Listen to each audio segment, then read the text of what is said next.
Morning, kiddos. It's Thursday, the 2nd of May, 2019. A rather early United Kingdom talk this morning for you. Coming to you from Bracknell in Berkshire. And the reason is I had to move my whole day a little bit further backwards or forwards or backwards. Actually, is it being no, because I needed to. Now, have I moved it forward or backwards? If it was forward. If I've brought it full, I can't work that out. Well, let's just say it's an hour earlier than it usually is, because of course we've got to go to Claridge's this afternoon. Taking my mate there, he recently had his 46th birthday party, so that's where we're going this afternoon, and been looking forward to this for some time now.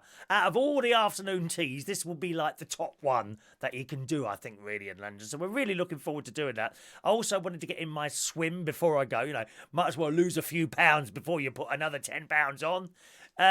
So I had to move forward today, and I thought, let's see what time I wake up. And I woke up about, I think it was about 6:45, 7 o'clock really. So here we are, nice and early this morning. So a warm welcome along to you, boys and girls. Should we do some messages earlier? Let's do some early messages early today, shall we? Adrian Rich, who is up early? Adrian Richardson's up early. Morning, Adrian. John R. Pinkerton, good morning to you. Craig McKenzie there. Who says he's on a 4-hour journey to Neath in Wales, in Wales, in the valley. Are you going to the valley, boy, or are you going to the valley? So good morning to you, Craig. On Ivor the Engine, 75 quid one way for the pleasure, and it a lot of money. Was there a music to Ivor the Engine? Ivor the Engine. And what was the other one? Thomas the Tank Engine. Someone said there's a theme park with Thomas the Tank Engine. Is that? That's what I meant to tell you about the other day. There's going to be an ITV theme park. Let me see if I can. Theme park opening, I believe, 2021 or something like that. There it is. Plans have been unveiled for. Let's have. Here we go. I've got to read. I meant to read this to you the other day. This is in the. I don't know what newspaper that is. What newspaper is this? It just says UK on it. It looks a bit like the Independent. I don't know. This is in the I newsletter. I've never heard of that, have you? The I newsletter. And it says bosses at ITV have signed a multi-million pound deal to be part of the UK's biggest planned theme park, which is set to include attractions based on some of the most beloved TV shows. I wonder how they're going to do that. Like, if you have Emmerdale Farm, will that involve goats and sheep? Or something like that. And if it's Coronation Street, does everyone have to look like walk around miserable or something like that? The huge result is going to cover a 535-acre site in Kent and could be ready and open for business in only 2024. So it's only 5 years to wait for that if they get going. The ambitious venture will see attractions at the park based around popular children's television series, like Thunderbirds. Thunderbirds, oh go! I like it when that mountain opens up and the rocket comes out of it. I could see me doing something like that in the garden here. If I ever need to escape dodgy people moving into the area, I'll just get my rocket. The ground will open up and goodbye. Bye-bye, people. Taking with me some of my beautiful orchids as well. Something like that. There's the story on plastic. I can't believe so many of you got plastic plants now. They are hideous. You can't get much more unnatural than Katie Price and plastic plants, can you? Anyway, that story's coming up. It says the project, back onto the theme park thing, the project was originally meant to be inspired by the films of Paramount, which is the film studio behind cinema hits including Star Trek, Mission Impossible and The Godfather. But ITV have signed a multi-million pound deal to be part of the project. ITV Studios Executive Vice President Steve Green said yesterday, "We are thrilled to be on board with this world-class project." So what else will there be there? It says the London resort is set to feature... it says London. Kent is not London. I don't know why they do that. There's so many places around... It's like Gatwick, London. It's not in London. It's not in London. Stansted, London Stansted. No, it's not in London, dear. Stansted is in Essex. Gatwick is in Surrey. Why do they say London? So it says London Resort, but it's not. It's Kent. The Kent Resort is said to feature 50 rides and attractions based on a range of film and TV show favourites, featuring also 3,500 hotel rooms. Although I would imagine they'd be very expensive. As you know, my niece, was it my niece or my nephew? My nephew and his family recently went to Legoland in London. Astronomical fee to stay at the hotel. Very nice. Very nice, all themed, lovely carpets and all that, very clean. But my God, they're expensive. It always is when you stay at the sort of hotel kind of on site, isn't it? It's the same with Disney. You know, you stay at the hotels on site, especially the Castle Hotel. You know, the one that's like, is it Cinderella's or Snow White's castle? I'm never sure. I think it's Cinderella's castle. You stay there, it costs an absolute fortune. Anyway, it says a selection of BBC shows are also expected to feature at the park, including Doctor Who, Top Gear and Sherlock. So there will be a range of indoor entertainment on offer, including cinemas and nightclubs, alongside exhibitions, conference and event spaces. The venture could create more than 30,000 jobs. So that's good, isn't it? Perhaps I could get a job there. What do you reckon? Huh? I could get a job there as one of the monsters, couldn't I? I think there's a few of you that could be some of the monsters, including the delightful Adrian Richardson. Good morning to you, Adrian. Will there be an Ivor the Engine thing, though, Craig? That's the question. I'm sure there's a Thomas the Tank Engine theme park somewhere. What was the music that I remember Ivor the Engine? That was the 5-minute programme. It was one of those 5-minute programmes, wasn't it? Just before the BBC News back in the 70s and 80s, yeah. Ivor the Engine. Used to love it. Morning to Christopher Ireland. Very early start today. Good morning, Christopher. Diane Jebb, hello to you. Morning to Rob Shaggy Kershaw, who says he's looking forward to the new series of EasyJet Inside. I don't know about this. The cockpit tonight on ITV. I know from past lives, EasyJet is your favourite airline. I beg your pardon, dear. I don't think I've been on an EasyJet. I don't think I've been on an EasyJet at all. I've been on a Ryanair once. Never again. Ghastly. Ghastly. But I don't think I've ever been on an EasyJet. But I do quite like that particular type of reality show. There was an EasyJet programme on some years ago, maybe 5 to 10 years ago, with that queen who used to live in Hemel Hempstead. He used to come in a pub I used to DJ at. You know, that the gay one? I can't remember what he was named. Oh, he was so full of it, weren't he? Walking around with his little orange anorak on, dear. Good morning to Christina Ewing. Good morning. Have you on in the car? Good morning. I hope you're not watching as well as driving at the same time. The Uber drivers do that in London. Please turn the screen upside down so you can't see me, my darling. All right. Just passing Antwerp in Belgium after being stuck in traffic for 2.5 hours. Oh my God, what, at 6 o'clock in the morning? That's awful. Awful. I do hate traffic. I have to do that twice a week. I used to do it like 5 times a week. I couldn't go back to doing that now, I don't think. Adrian, what time are we meeting at Claridge's? I don't know what to wear. I don't think I'll be inviting you, Adrian, dear. Just me and my friend, dear. You know, I've got only 2 pairs of trousers. I've got jeans. But I have a feeling we're going to need trousers. I've got 2 pairs of trousers. And for 2 weeks, I've been meaning to try them on to see if they fit or not. Still haven't done it. Oh dear. But then I've built in enough time that if they don't fit, I can just go down to Moss Bros and get a pair down there. I'm not going to put tight trousers on. It's just awful, you know, trying to enjoy time out and having like a waist which is painful to do up. My trousers that I bought while I was doing the Slimming World, they won't fit anymore, I'm afraid. No, we've gone beyond those, but we haven't gone up to the size 38 waist. So I'm hoping that I don't go up that far. All right.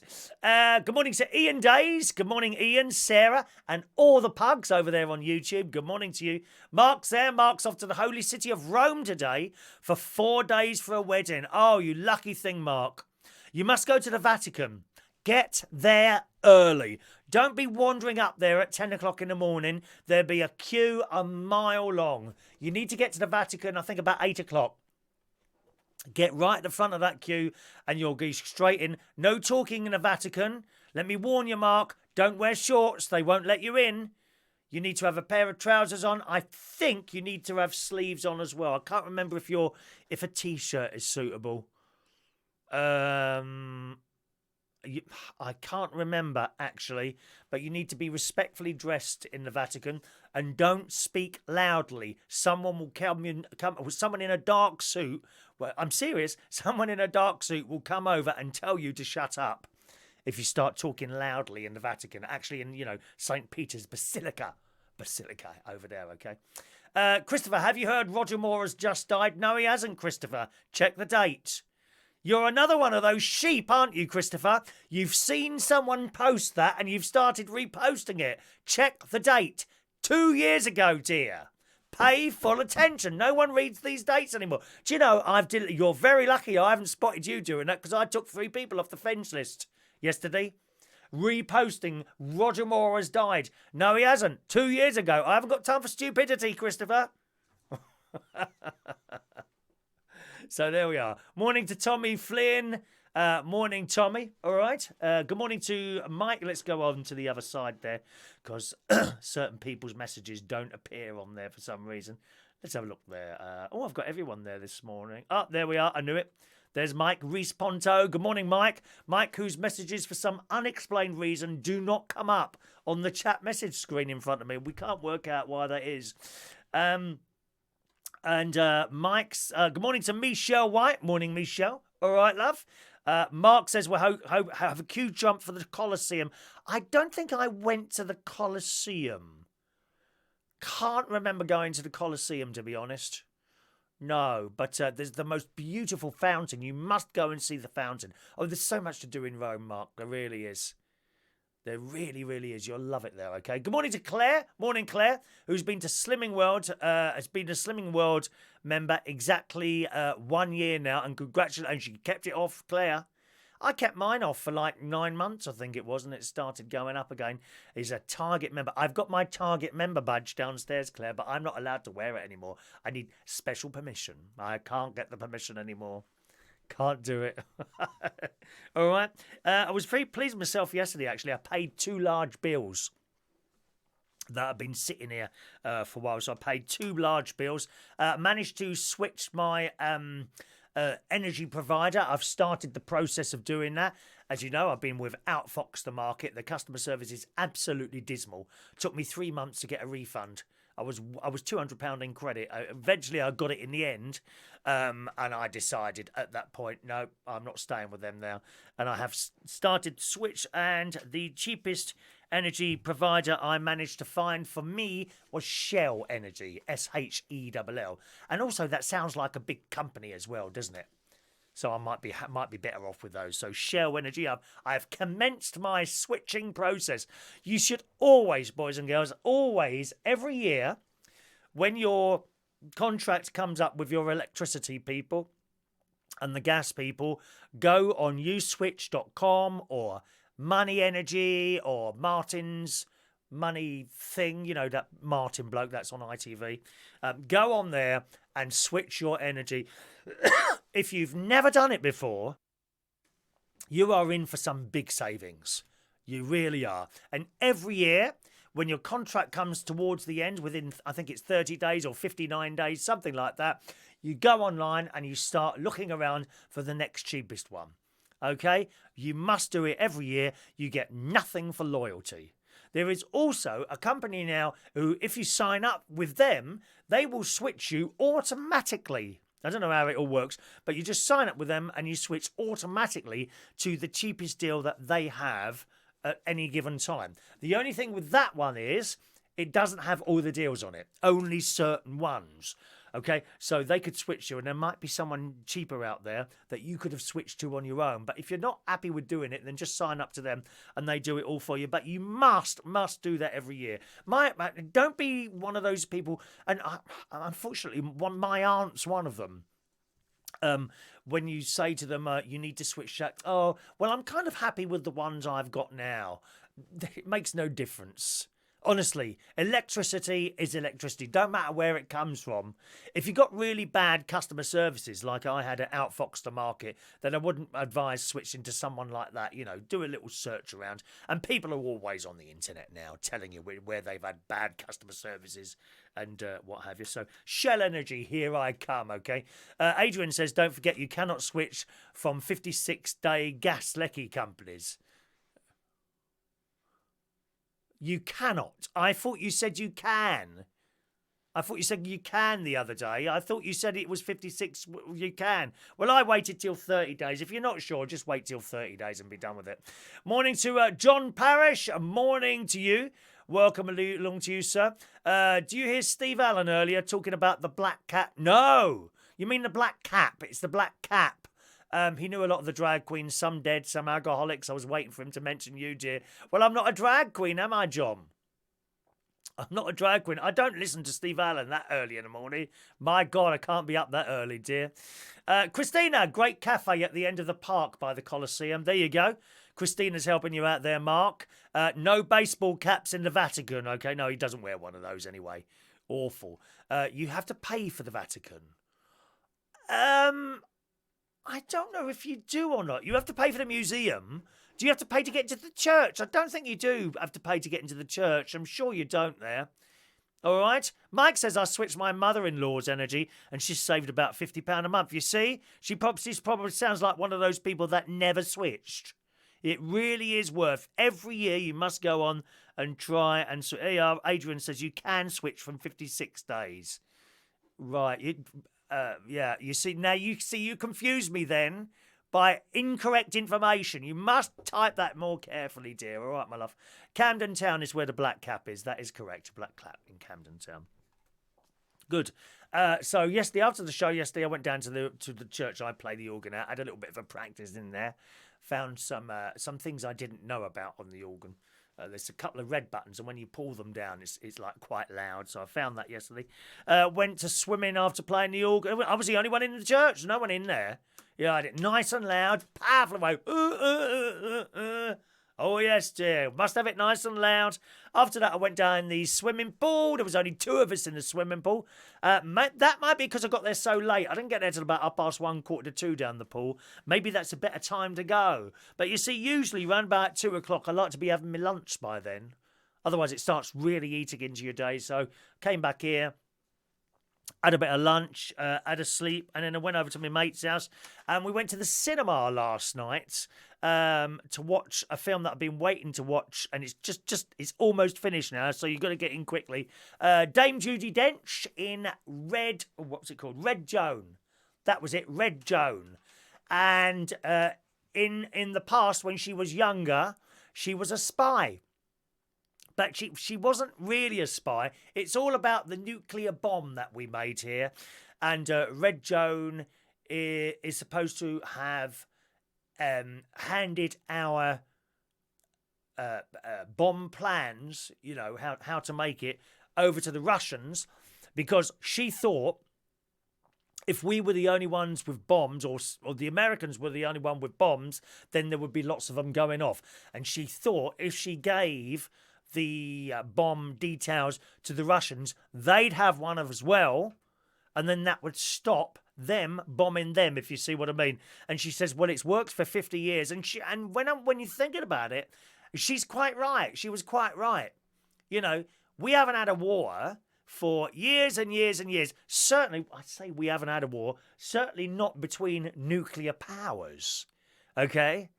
Because at the end of the day, shall we say, someone who doesn't like us, I don't know, a country that doesn't like us wouldn't probably not send a nuclear bomb over here because we've got one to send one back. So that kind of works, doesn't it? I've always thought these people that are nuclear disarmament, and no one wants a nuclear war or nuclear weapons. We don't want them, but we've got to have one there as a deterrent. If we didn't have one, I feel that someone might, well, let's bomb them now. They can't do anything about it. They send a bomber, billions of people dead. Or millions. As did happen in those terrible cities in Japan. Nagasaki and Hiroshima. Horrendous. When you watch the old black and white films of the bomb going off, and yes, it stopped the war, and so many millions and millions of people killed. But the Japanese wouldn't stop, would they? They wouldn't stop, and that did stop the war. So I kind of get that. But when you see the devastation afterwards, I mean, there's just nothing left. And it's frightening, absolutely frightening. And I do feel that everyone should have their deterrent. If anyone sends something over to America, America got stuff to shove back at them. If anyone sends anything to China, the China will unleash the most amazing arsenal of nuclear weapons all over the place. I'm sure they will. But again, China would probably not send anything over, a bomb over here, because we can send one back. And if we can't, the Americans would do it for us. You know? I do believe in a nuclear deterrent. And when is it old Corbyn, you know, oh, we need to get rid of the bomb and all that. No, I don't go along with that. Then we'd have nothing. We'd have nothing, would we? So it's a good film. The idea was, as I say, she gave them the stuff so that they'd have a bomb as well, so that would stop other people dying. She just wanted to protect life. She didn't consider herself a traitor or anything like that to her country. She said, I love my country. It's a great film. Please go and see it. Red Joan, it's called. And you can watch that at the cinema now, but you have to be quick. They've already moved it into the little cinema. We went to Winnersh, which is just down the road. My mate was very ill yesterday, actually. We got the wheelchair out, and I'm kind of pushing him along in the wheelchair. Terrible. He gets very, very breathless. Very, very breathless. Sometimes he's perfectly all right. Other times he's like really like a crippled old man. So we went there and loaded the thing into the car and what have you, and he had a bit of a funny turn, I think, before I got to his house. But we watched the film, and it was good. I had an ice cream. He felt really... We had to stop the car eventually because he was being a little bit sick, and we're not quite sure why. Something wrong with his tummy, maybe. He ate something, and the breathing, and the bad. He's got a lot wrong with him, my mate. Sometimes he's all right, so I'm hoping that he's going to be all right to come out this afternoon, actually, when we go to Claridge's, hopefully a little bit later. But I said to him, you know, if you can't go, you can't go. That's all there is to it. I said last night, you know, on the way to the cinema after we had to stop, I said, look, we can just go home. He said, no, we'll go and watch the film. So we did do. It was packed in the cinema last night. Absolutely, I couldn't believe it. We had trouble finding a parking space. It absolutely packed. It's like one of those multiplex cinemas with half a dozen, or no, loads of screens in there. My God, I think they were all going in to see the new some last film in a series of films, possibly the Avengers or Superman or something like that. Absolutely packed in there. The lady on the till was telling us that they were showing the film on 11 of their screens at one point, all at the same time. People can't get enough of it. So it just shows you, if cinemas get it right, then they can be busy. This particular cinema in Winnersh, they've got really comfortable seats, not just the expensive ones. They've all got the buttons where you can go back and forward and your legs come up and they go down. Very, very comfortable, really. Nice, so that's what we watched, Red Joan, last night. Came back. I was going to go over Ron's house. We're going to sit there. And I went to M&S, like part of the BP garage, and I bought a pizza and a little bit of garlic bread. But in the end, he just wanted to go to bed. So I came back here and had it on my own. How sad is that? Actually, to be honest, if I thought he didn't want me to come in, if I thought he was going to go to bed, I wouldn't have bought the pizza. I would have come back and cooked something out of the fridge or something like that. Then I watched this OAP programme on the telly, which is hilarious. ITV it is. It's about when OAPs try out modern things. I think I mentioned it as well already in one of the previous shows we've done. What's her name's in it from EastEnders? The one who's 92 years old. Dot Cotton's in it from EastEnders. And John Sargent, he's funny. Is John Sargent the brother of that comedian lady, the big lady whose name is gone? Because he talks the same. Can't remember her name. She's a big lady, but she's very funny, very dry sense of humour. Is John... Do you know who I mean? Is John Sargent her brother by any chance? Because he talks exactly the same as she does. It suddenly occurred to me last night. Anyway, on this OAP programme, they had an electric car as well, which they couldn't get on with, and they ran out of electricity. Oh dear. Very, very funny. Right, let's just scroll up there a little bit.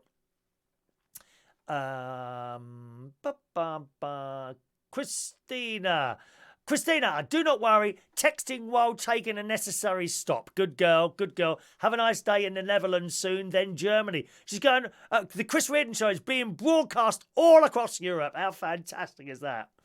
Oh, wow. Excellent. Mark's looking forward to his flight going over the Swiss Alps. Depends how cloudy it is, whether you see them or not, but it is a nice little journey there. Okay. John Aitken, good morning. My neighbour saw Red Joan last week and said it was really good. It is. And the end of it's fantastic as well. It's got a nice ending. And I think a good ending as well. You know, that's how it should have ended for her. I won't say what happened, though. Won't say what happened. All right. Can I do your show early tomorrow, as he's got a hospital appointment? Depends what time I get up, mate. You'll have to see about that, Adrian, all right? Thank you. Adrian says, I hope you guys have a good time. Yes, we're looking forward to that.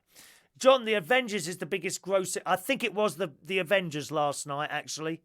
The car park was absolutely full of people going to watch The Avengers. I knew it was something like that. Yeah, you're probably right. Joe Brand. Thank you, John. Is John Sargent Joe Brand's brother by any chance? Is that the case? Because he talks and his mannerisms are almost identical. I love Joe Brand. She is hilarious. Do you remember that hospital programme she was in?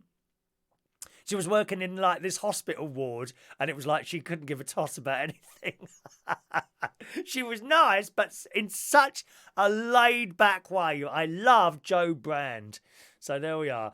Michelle White. Good morning, Michelle. It's very comfy. We'll message Ronnie. Thank you, Michelle. Yeah, it is a nice cinema. I had a Ben and Jerry's little ice cream while I was in there as well. Ronnie didn't want anything to eat at all, which I was pleased about because I saved money then. You see, why spend money when you don't have to? Morning to Martin Edwards. Good morning, Martin. Joan Brown. I don't know if that's her brother. Not Joan Brown, no. Joe Brand. Joe Brand. Is it her brother? Someone perhaps can look that up. John doesn't think they're related, so there we are. Let's have a look. Let's just go back a little bit there. Claire says your yellow flowers are definitely laburnum. Don't eat them, they are poisonous. Yes, that's the ones I showed you on the video yesterday, wasn't it? So thank you for that. Let's just go up there. I can't go up there. Real Nurse, where I think I've gone a little bit too far to be able to go back now. I'm not quite sure what I've done that there. Okay, let's see that. Adam. Morning, Adam. The Chris Reardon research team has looked up Joe Brand and John Sargent, and they are not related. John Parrish says they're not related. Thank you very much. So there we are. They're not related, but they are very, very similar, aren't they? Those two, they really are. Good morning to Joseph McDonald, joining us for our little show this morning. Good morning, Joseph. Before I forget, we've done that there, haven't we? Okay. Right. Thank you, Joseph. Nice to see you as well. So that's the OAP programme. And then I watched Trust Me, which is on BBC One Colour. That's about this bloke he was in the army, but that's kind of neither here nor there. He was in the army, and he's in the hospital. He's got a broken back, I think. But the hospital, there are people going in there killing patients with injections and things like that. It's very, very good. If you're about to go into hospital, don't watch it because it'll terrify the life out of you. Okay, so that's Trust Me on BBC One Colour. And that's it, really. All right, that was my day yesterday. Good. Let me just throw that piece of paper away. Now, let's concentrate on you a little bit more. Getting On was the Joe Brand programme. Thank you, John. That's the one where she's a worse nurse. Worse nurse. Very, very good. I think you can get that. I'm sure I've got that on DVD somewhere. So if you get a chance to watch that, it's called Getting On by Joe Brand. I think there's 2 series of that, all right? Joseph says, I've got a sense of humour. Well, you have to be with a face like this, to be honest. Do you know, this jacket has become uncomfortable because of the weight that's gone on. Never mind. Morning to Michael Lawrence. Good morning to you, sir. Some news stories for you today, then. How about this in the Daily Mail today? Maggot sausages and a scoop of insect ice cream. Scientists claim alternative protein made from bugs needs to be incorporated to meals to keep up with global meat demand. Well, of course, if you're not a meat eater, this won't affect you. You won't have to eat maggots and things. You're the one that's eating dead animals, not me. The story says, to deal with the growing shortfall and adverse impacts of cultivating livestock, scientists are now turning to a less utilised form of protein to foot the bill: insects. Oh yes, researchers at the University of Queensland are exploring the use of maggots, locusts and other insects to develop an array of specialty foods.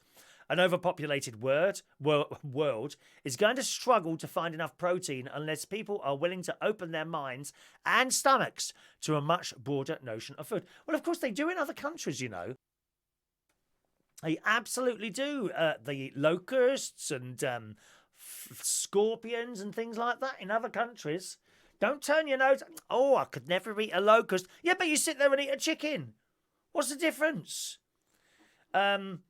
It goes on, would you eat a commercial sausage made from maggots? I mean, we do think about maggots in a bad way, don't we? We turn into maggots at some point. You know that, don't you? Oh, yes. I mean, it's fabulous, really, when you think about it. You know, at the moment, there's only one me. But I will turn into thousands of maggots infesting the planet. I hope I'll still be able to talk as a maggot. I do hope I will be able to talk as a maggot as I bite my way through the coffin and back out into the wild world. How marvellous is that? What about other insects, it says in the Daily Mail? Larvae and even whole insects like locusts. The biggest potential for sustainable protein production lies with insects and new plant sources.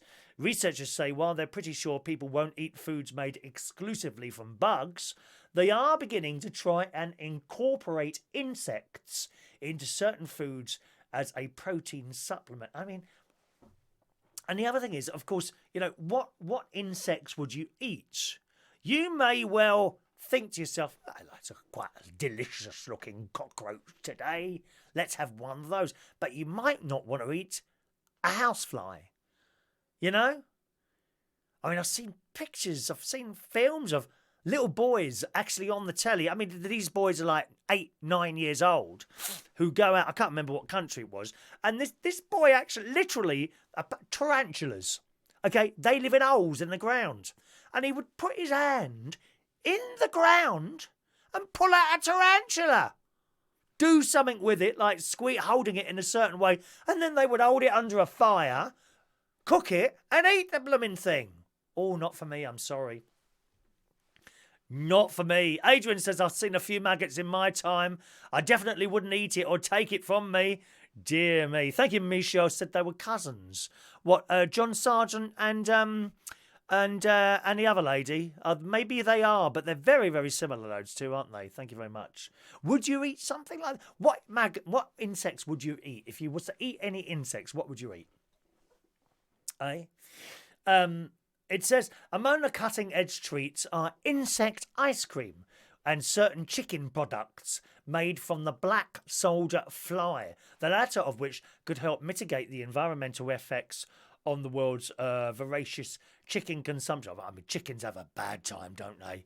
Oh, my God. Millions of them being eaten every minute, dear. In 2009, the global chicken population was estimated to have grown to 50 billion. 50 billion chickens. Chopped up for your stomachs. Poultry is a massive industry worldwide, and the industry is under pressure to find alternative proteins that are more sustainable. As the human population grows, the world has begun to take stock of its most important resources, including food. So you could all be eating insects. I bet they won't tell you.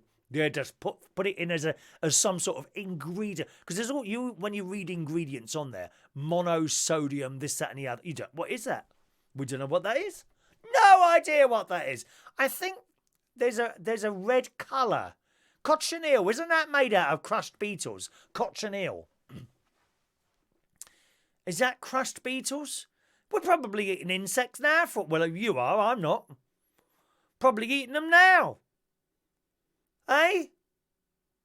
When you do your dinner later, when you put your sausages in the oven, why not catch a few flies and sprinkle them over the top as well? That'd be nice, wouldn't it?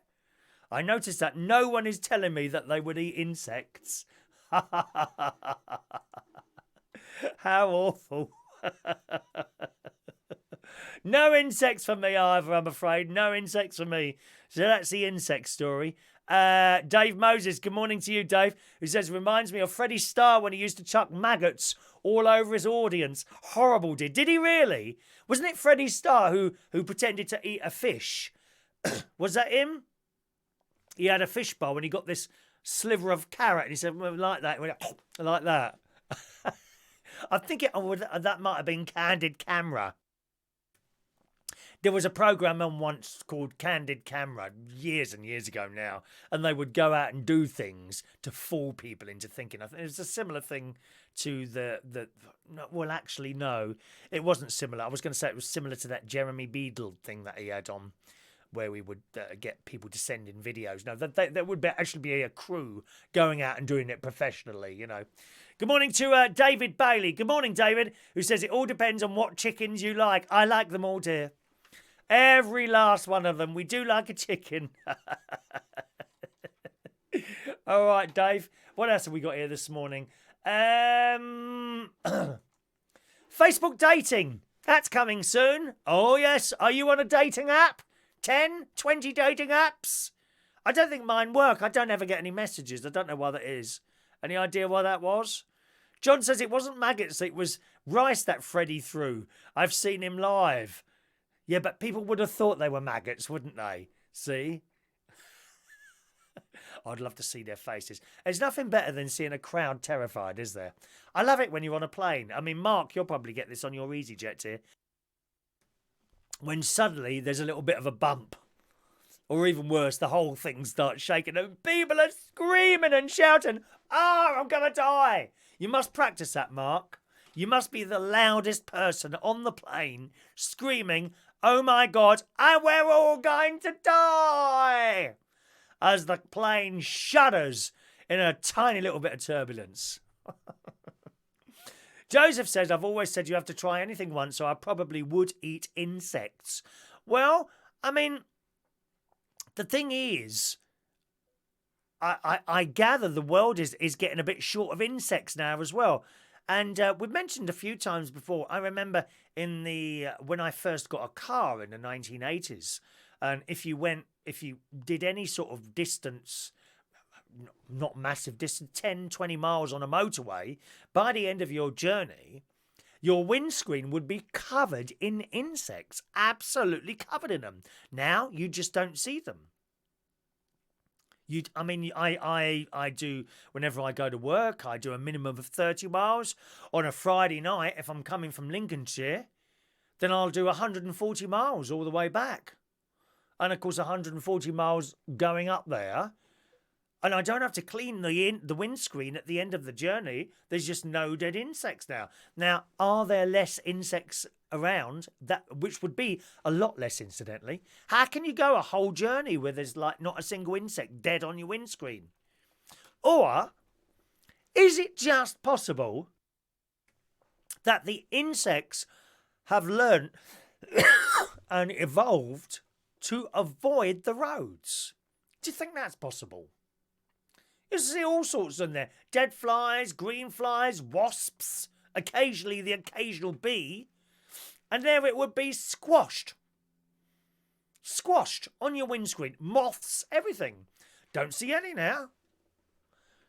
So I don't see where they're going to find all the insects. Or maybe they'll start making them, won't they? They'll have big factories where they make insects for us to eat. How awful. Not for my cup of tea. Anyway, this dating app. Yes, in the Sun this morning, Facebook is adding a new Secret Crushes feature. So you'll be able to see which of your friends might be romantically interested in you.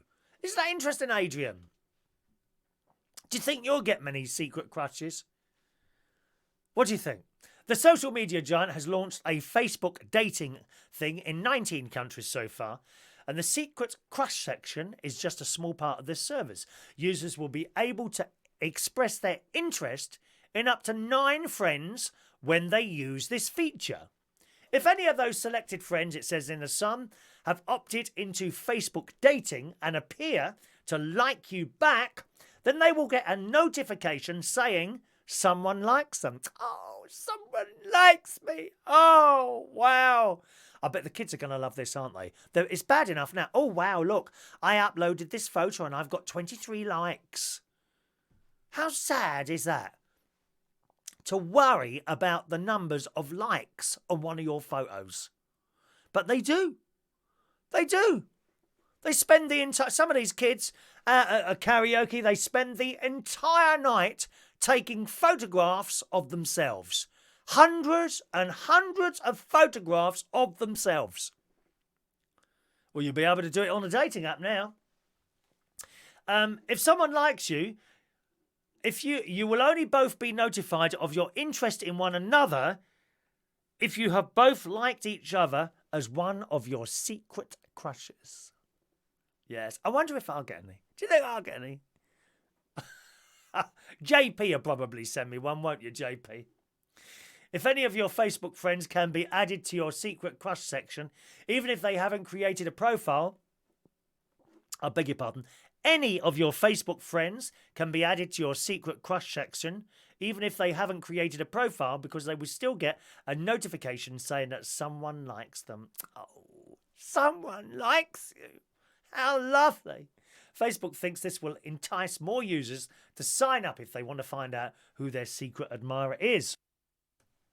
Facebook dating is said to be more similar to the dating app Hinge. I've not heard of that one, Hinge, other than other high-profile apps like Tinder. This is because it prompts you to create a more personal profile by answering questions about yourself and starting conversations based on photos or other people's answers rather than providing a swiping action. You see, that's the thing. Most of these dating apps, they're all the same. You know, you see a picture, do you like them or not? No, flick over. You know, I don't see how you can possibly have a successful relationship by the looks alone. You've got to get into more of it. You know, you've got to be... I've never, unfortunately, found my soulmate. I've found lots of people that I fancied the look of, but then you get into them and they're not for me, really. I look for my soulmate. I think a lot of us are really secretly looking for our soulmate, perhaps without even realising it. My mother and father were very lucky. They found each other. They were soulmates. They did everything together. My sister and her husband are soulmates. They won't do anything alone, usually. They like to do things together. Isn't that nice? You will not get that. These blimmin' idiot celebrities who go with each other because they like the look of each other. It's never going to happen, is it? Absolutely never going to happen. Some messages. Where are we? Good morning, Joanna. Hello, Joanna. Good news, Joanna. You haven't missed me singing yet. I haven't sung on the show yet at all. So you haven't missed anything. All right. Morning to Peter Lake, who says it's a beautiful day in Woodall Spa. The sun is shining. We're going to have a warm day today. He's going to do some house cleaning. Tidied up his bedroom as well. There's a good lad. He likes the jacket. Thank you very much, Peter. He likes the jacket, okay? Maureen is there. Very good morning to Maureen this morning. You and Ronnie have a great day. Thank you very much, Maureen. Very kind of you. Peter says, I am your secret crush. No, you can't be, Peter, because it's supposed to be a secret, and now you've told me.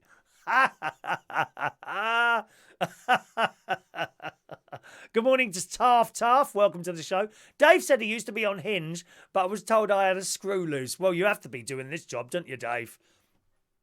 You have to be. Isn't it funny how you've made such a success of that little station, that community station?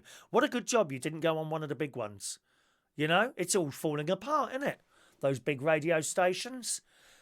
Hundreds and... I'm so glad I didn't take the radio route. I just... let me tell you, Dave, in the 70s, and the 80s, I used to love the radio.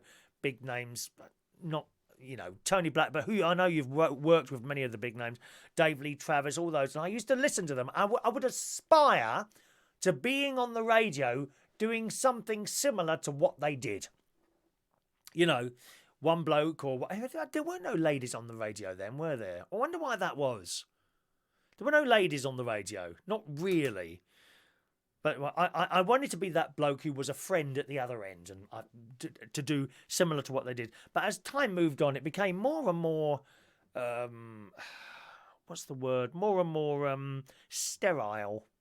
The personality was bashed out of people until they all started sounding the same. I mean, anyone can tell you what the next 5 records are going to be and what the time is and what the station name is. Anyone can do that. But now all that lot are losing their jobs as well, aren't they? I think they all went to some sort of radio school, didn't they? And see, if you go to a school of radio, then everyone is going to be taught the same thing and everyone is going to sound the same. Well, in human life, if I go down to Sainsbury's now or wherever, not everyone is the same. And I think it was a great travesty when it all started going like that. And now all those people are losing their jobs to be replaced by one bloke in London or one team in London.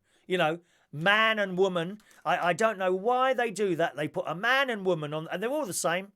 Put a man and woman on the side, and they got this inane laughter all the time. Like everything they say is supposed to be hilarious, and it's not. It's not. So I'm really pleased that I didn't go down the radio route, big commercial radio route, and I just sit here and do my own thing every day. I don't have to worry about pleasing anyone or sticking to a format or anything like that. I would never, ever actually want to upset anyone. But I'm sure I do occasionally, because I don't have much of a filter on me. I'll just say it. I don't really... Is your filter switched on all the time, Dave, when you're on here? I bet it is. So you're so lucky to have your own little community station there. And I think you have an opportunity now all these local ones are disappearing, to move into that sort of area. Well, you're probably doing it already, I could come on and read the local jumble sales out for you, Dave, couldn't I? Oh, yeah, Amanda Holden is doing heart breakfast soon. I know. Jamie Theakston, well, he was Radio 1, wasn't he? So he's got the backup behind him, if you see what I mean. We all hear that about Amanda Holden doing a radio show, and I get that. I get that people in the radio industry have worked for years and years and are trying to get somewhere, and suddenly she's come from reality telly, and bang, she's on there. I do get that. On the other hand, have we heard her do a show? We haven't heard her do a show, have we? I mean, I look at... just an age thing, really. That the whole Capital thing, I haven't really listened to that for years. But I did have a little listen to... I've listened a couple of times to that good-looking lad. What's his name? Roman Kemp. I've listened to him a couple of times. He's all right. It's quite entertaining, I suppose. It seems fairly friendly. Technically very good. Sounds great. But it's not my sort of thing. He's got like other people on there, a woman who screeches all the time and another bloke on there who just keeps laughing all the time. And it's not for me. I like one person doing the show because then they're talking to me. They are talking to me. I've listened to Simon Mayo a couple of times on Scala Radio. That's all right. That's an interesting station, Scala. Advertised as a classical music station, which of course it is. But don't think it's going to sound anything like Radio 3 or Classic FM. They play the score to films and even games music. Because there's some good games music around, isn't there? And it's all on there. Really on there. And then they play like a classical version. There is I think it's a guitar version of Coldplay's Fix You. La la la la la la la la la. And another one.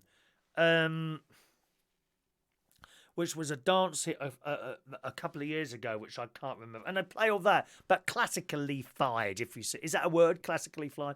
Which is quite good. Michael Lawrence, do you listen to LBC? I used to, not so much anymore. I like Clive Ball.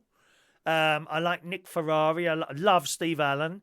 But I don't make a point of listening to it anymore, really. It became...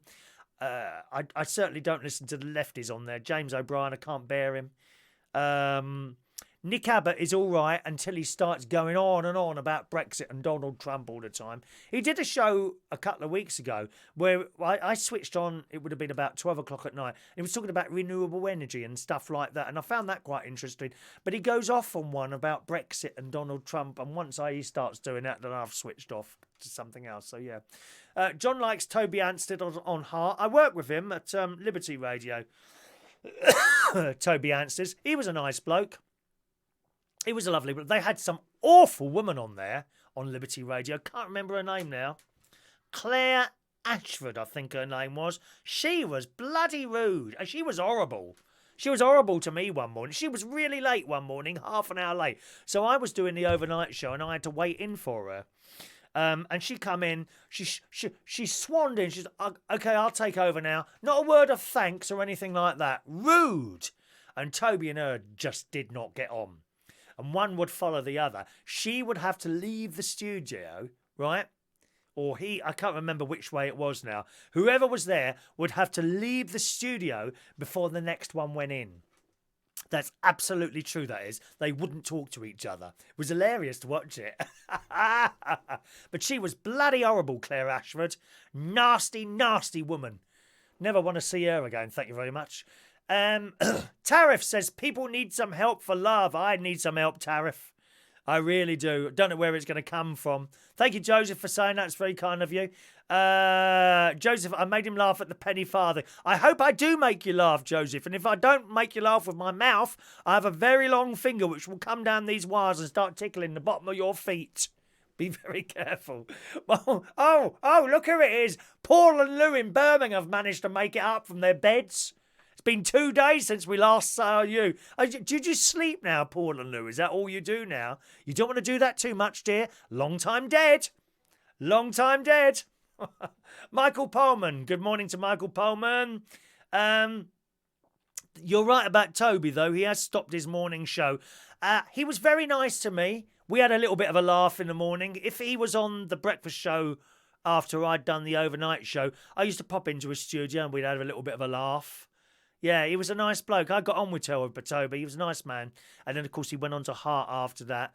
The radio station I was working on, Liberty in London, I was doing overnight on there. And it got taken over by these religious people. And it was all very strange, really. It was all a bit odd, really. And eventually they got rid of most of us. So there we are.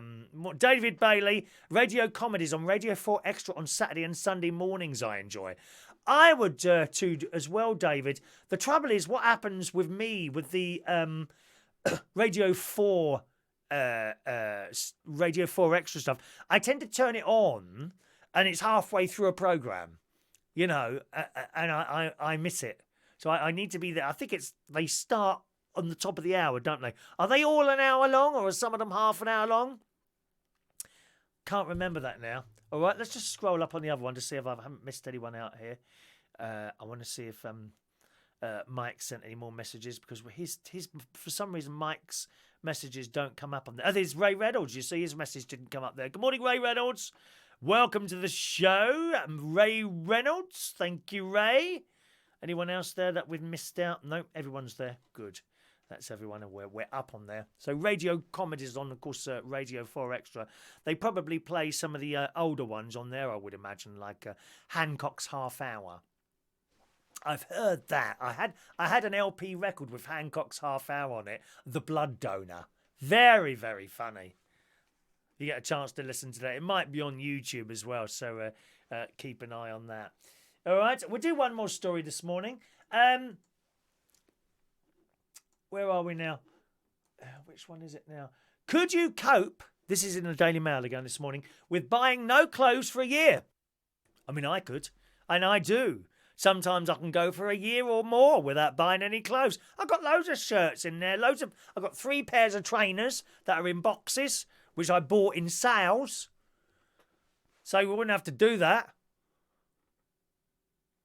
But in the Daily Mail, it says, were I listening to fashion experts right now, I'd be scouring the shops for new dresses in bold prints, brightly coloured tie-dye tops, or anything else in beige. All key trends this summer. This is written by Candia Crew for the Daily Mail. Obviously a lady. I never do listen to fashion experts, though, because when it comes to my wardrobe, there's really only one colour I see I'd like to be seen in. A very unsummery black. Oh, how boring is that? But there's a picture of this lady with a black dress on and it's got all flowers on it. So it's not like just black. I find black very boring. Black, brown, beige, magnolia. Boring. Let's have a bright red. Or a bright yellow. Or if you want to wear black, do something with it. You know, like this is like, I suppose, multicoloured this is, but this could be black with birds and things on it, couldn't it? She says, last year I made a dramatic decision to ban myself from buying a single item of clothing for 12 months. Not even knickers, bras or tights. Dirty cow, don't wear knickers. How awful, dear. Or are you wearing old ones? She don't wear knickers. Who doesn't wear knickers? Is it you? Maureen, do you wear... I hope you wear knickers, Maureen. I will be checking on Monday or Friday whenever you're coming next. She says the one exception was running shoes. I run several times a week and good trainers are an essential piece of kit. Fair enough. My decision came after I realised I must spend almost £1,000 on largely unnecessary clothes every year. Almost everything in my Narnia-like wardrobe is black, with no fewer than 20 or so little black dresses. For years, I was in pursuit of the perfect LBD. What's an LBD? Oh, little black dress. Honestly, fancy abbreviating that. How is anyone supposed to work out what an LBD is? Stupid cow. Honestly, dear.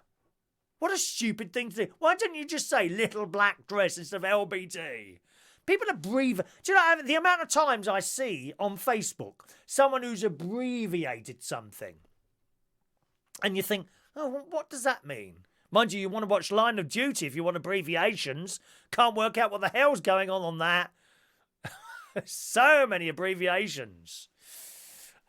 She says, unless I dramatically gain or lose weight... I've done a bit of a gain weight, haven't I?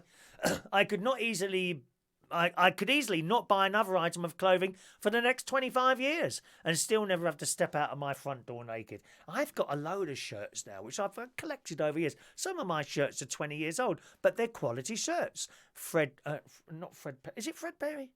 Does he make shirts? No, what's the other one? Quite old. I've got Ralph Lauren shirts, I've got Ted Baker shirts, and I've got... one of the shirt makers. Ben Sherman, that's it. Ben Sherman. I've got Ben Sherman shirts in there that are like 20 years old. My favourite shirt is a yellow one. Now, you'll see me wear that occasionally. Can't really wear it out anymore because it's got a few tears on the sleeve. But you don't notice that when you're sitting there watching this tiny little screen, do you? Only for my live events. Maybe I should do a meet and greet. What would you pay to meet and greet me? Is £25 all right? Would have a big queue outside the door or something like that. She says, as it happens, £1,000 a year is the same amount as what the average British woman spends on her wardrobe. £1,000 a year these girls spend. Research shows that we have on average 152 pieces of clothing but tend to wear just 5 outfits on a loop, while £2,500 worth of clothes remain unworn. You don't have to be a shopaholic to spend large amounts of clothes. You don't need to. I'm no fashion fiend, but I do enjoy the thrill of finding something that suits me, which isn't completely dowdy and uncool. When you go looking for clothes, is it because you need another shirt? Maybe something's been ripped? Or would you go kind of be walking, as me and my mate did the other day? You know, we walked past Moss Bros. Well, let's go and see if there's any new jackets in it. I don't need a new jacket. Just went in to look, and there was actually one really nice one in it. It was sky blue. It was a beautiful light blue colour, this jacket. And my mate says, go and buy it then. I said, no, I don't need one. He, if he had the money at the time, would probably have bought that because he liked it as well. He's an impulse buyer. I can't do that. What tends to happen is that maybe once a year, I might save up a bit of cash. I'll go to one of those designer outlets and spend a whole day there. It's like a day out. But actually, I probably don't need anything of what I buy now. I don't need any clothes whatsoever. Bought a load of stuff back from Vegas where things are much cheaper. I like jackets, and I like jackets to be able to wear for the show, to do this, and to do my karaoke. That's why I like a couple of sort of outrageous-y type jackets, not too plain. There were some of those in Vegas, I must say, but I didn't buy any of them over there. How do you buy clothes? Do you go specifically to buy something, I wonder? John says we have a clothes clear out every 6 months. If we haven't worn it for a while, it's going to a charity. So you keep buying more, do you, John? Wow, that's a lot, isn't it? Back to some of your messages here. Let's have a look. John says, I think you can listen. Oh, no, who's this trying to call me this morning? I don't know who that is. Shall I answer it? Good morning. Who's that? Alan who? Alan Campbell. Good morning. I'm just doing my show at the moment, Alan. I shall call you back, old boy. It's my best friend. I was one of my best friends when I was a little boy. All right, Alan. Yes, goodbye. How nice to hear him. That's my best mate from when I was a little boy, that is. Let's have a look. Tony Power. Good morning, Tony. Dave, what do you think of these people who wear black all the time? Never seen out and about in any other colour. It's just boring, David. Black is boring. To wear the same colour all the time. And some people know wear cream all the time, which is a bit in the sunlight. You don't want a light colour on because it hurts the eyes when you look at someone, doesn't it? Mind you, looking at half you lot today, it's hurting the eyes. Looking at some of your faces watching me this morning, it really is. I can see you all, you know. Can see you. Tony says she's probably wearing River Wandle dredgers. What they? Dear. Adam, you should do studio tours and afternoon garden parties. £50 a go. We can have an afternoon garden party here if you want, where I serve afternoon teas made by my own little hands. You can have little cheese and cucumber sandwiches if you want to. No dead animals. No, you're not having a ham sandwich in this house. No, no chicken. No. You can have dead insect sandwiches. That's what we'll have to do. John gets a day scanner at M&S. So too many things in the wardrobes and drawers. Yeah, I was in M&S the other day. What did I go and buy? Oh, birthday card. £2.50. Jeez, £2.50 for a bit of paper with a picture on the front. Won't be going back there again. Dear me. And go. We've got a couple of card shops. Asda is a good place for birthday cards. I like 70 pence in there. I don't mind paying 70 pence for a birthday card. £2.50 for one birthday card. Dear me. Joseph has a lot of clothes, but I keep wearing the same things. So I don't think there's anything wrong with wearing the same things, Joseph. And I also think once you're past a certain age, don't matter what you wear, it's not going to help you getting to meet someone, is it? It don't matter. It don't make any difference. Once you've gone past a certain age, it's actually pointless losing weight or dressing yourself up before you go out. It don't move you any further towards anyone that you fancy. And it doesn't seem to attract anyone either. I am living proof of that. I say living, just holding on for dear life here, dear. Holding on for life. Morning to Basti. Welcome to the show, Basti. John Parrish, pound shop for cards, 10p for 10 for a pound. Is that right, John? I didn't know that. There's Alan. That's my mate there, Alan. My best mate from school there, okay. Let's pop onto the other little message screen to check I haven't missed anyone out. I hate missing people out. There we are. And that's it. Good. That's all our messages done and bang up to date. So now it's time for today's birthdays. But I must say hello also to actually he's not with us this morning, Dean Spears. I don't know if he watches the recording of this later, but Dean Spears, there's some very, very dodgy pictures of you being uploaded to Facebook, my friend. What is that you're wearing, dear? Some sort of leather harness type thing. God knows what you get up to. You lead a dark life, don't you? You really do. Didn't know you was into that sort of thing. Very strange people. Michaels, Chris, if you want birthday cards, go to John Lewis. You must be joking, man. If they're £2.50 in Marks and Spencer's, how much are they in John Lewis? Dear me, lots of money. Good morning to Jerry Cow, I think it is. Jerry Cow, a very good morning to you. John buys his cards from Cardwatch. 99p for a big card. That's fair, Joe. That's fair, Joe. And good luck to Tony Power. He's got his first major release on his label. Comes out June the 1st with the lovely 3 Degrees. I've been... Sheila Ferguson, she's on that OAP programme, isn't she? I like her. On that OAP programme on ITV where they try different things out. You see her with the Amazon Alexa, well, something what I won't have in my house. I'm not having Alexa listening to everything I've got going on in here. I'm telling you that now. Joseph said the Card Factory is also good for cards as well. So thank you very much for that. All right, birthday time today, boys and girls. Pete Branch on this Thursday, the 2nd of May, 2019, is 45 years old. Good morning, Pete. Happy birthday to you. Nicolette Patch. It is a real person. Nicolette Patch is a singer. Nice person. Happy birthday to Nicolette this morning. Matt Richard Martin today is 34 years old. And Jimmy Burke is 44 years old. On this Thursday, gang, here we go. Happy birthday to you.